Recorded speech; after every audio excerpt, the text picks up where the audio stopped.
Last summer, a few of my closest friends and I decided to go camping along the Willamette River. We didn't choose the easy access points. We hiked deep into the woods, far enough that the forest swallowed the sounds of roads and towns completely. It was one of those muggy summer evenings when the air feels heavy and close, the kind of night when every flicker of moonlight makes the river glint like polished steel. We set up camp not far from the riverbank. After pitching our tents, we spent hours night fishing, our lines cutting faint ripples into the dark water, while music played quietly from a portable speaker. The mood was easy, tipsy. We joked, told stories, and drank until every comment was funny enough to make us laugh too loud. It was well past 2 in the morning when we finally decided to turn in. My tent mate and I zipped ourselves inside, while our other 2 friends settled into their own tent a short distance away. I was drifting towards sleep when I heard them laughing, loud, almost cackling. At first it was contagious. My tent mate and I chuckled along, imagining whatever stupid joke they must be making.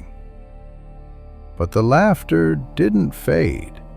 If anything, it got sharper, more grating.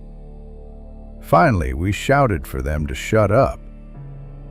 That's when one of them called back, "It isn't us." I froze. The voice wasn't joking. It was tight, uneasy. It was then I realized.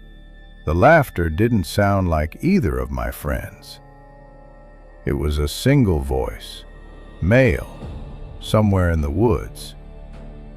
At first it was distant, but with every passing moment it drew closer, threading its way toward us. Even through the haze of alcohol, I knew how wrong it was for someone to be out here this far into the woods at this hour. And yet the sound carried a strange, drunken playfulness, like a man messing around with his buddies. But there was something else, something wrong in the cadence, as though a part of the human warmth had been hollowed out of it. My tent mate sat up, eyes wide in the dim light. Across the clearing, one of our friends shouted that they were getting freaked out too. The laughter had grown so close now that I could make out its texture, slurred, rough, and almost wheezing at the end of each burst. And still, no footsteps.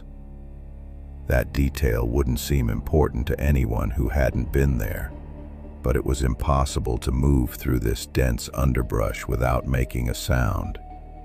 Every twig snapped, every dry leaf crackled underfoot, and yet the man's approach was silent, but for his laughter. Then, without warning, the laughter stopped. The silence was sudden, oppressive. We stared at each other in the dim glow of the tent, every nerve on high alert. Seconds ticked by in complete stillness. That's when something brushed against the fabric of our tent. Slow, deliberate. In the silver spill of moonlight, a hand pressed against the wall of the tent, its shape clear through the thin nylon. I could see each finger, splayed slightly, pressing just hard enough to make the fabric stretch inward. We both screamed, ripping open the zipper and spilling out into the night air. Our other 2 friends were already stumbling toward us, their faces pale. We didn't think, we just ran. Branches whipped at our arms, the forest floor uneven beneath our feet. For 5 straight minutes we sprinted, lungs burning, until the shapes of our cars emerged from the darkness. I bent over and vomited from the sheer panic and exertion. Then, with shaking hands, I got behind the wheel. I don't condone drinking and driving, but in that moment, the choice was between the road and whatever had been standing outside that tent. We never saw who or what it was, but I still hear that laughter in my dreams, echoing in the trees.